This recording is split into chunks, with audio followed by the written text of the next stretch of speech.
I want to give you guys a quick history on the B6 and why I'm even bothering to do what I'm doing to the car, because we all know, again, that the B6, B7 is sort of the red-headed stepchild of the A4 family. But about 5 or 6 years ago, it was 2018, I set out to find the lowest mileage B6 A4 1.8 6-speed in the United States. I found two. There was one in Florida and there was one in New York. The guy in Florida, the dealership there, kind of was very dismissive. So I went with the one in New York, and I'm kind of glad I did because it's silver. The other one was that metallic-y light blue. Excuse me.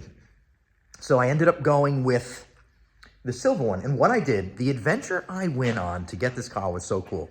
It was September 2018, and I took a train down from Rhode Island to the end of Connecticut and then hopped in a lift to the dealership in New York, which wasn't too far north of where I got off at the train station. And I bought the car cash and literally drove it straight down to H2O for the 2018 year, had an absolute blast there, and then came home.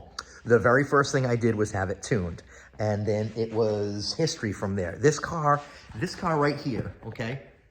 This car has never, ever let me down. I put 80-something thousand miles on it in 3 years, and I went through 2 or 3 sets of tires, 2 turbos, 3 clutches, exhaust, you name it. And I ended up retiring it March of 2022.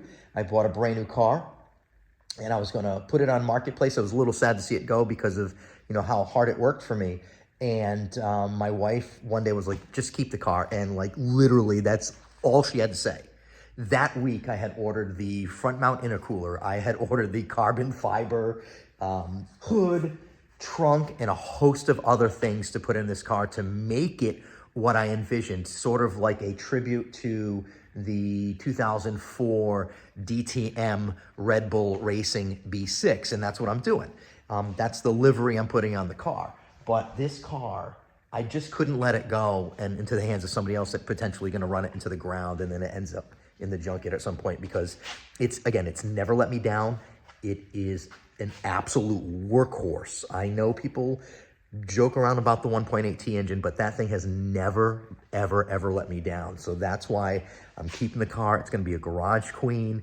I dumped a lot of money in the car, but on the flip side, that car right there has made me a lot more money than I'm even coming close to putting into the car, because it was 1,000% reliable for 3 straight years, and I was not very easy on it when I drove it.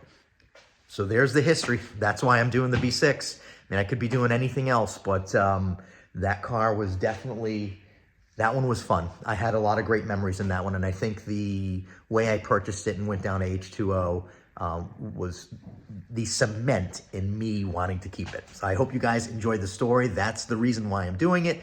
And I hope it gives hope to some of you B6, B7 junkies out there, because I know we're far and few in between. We're wedged in between the B8s and the B5s, which are great platforms. But, you know, we're here and we're building these cars.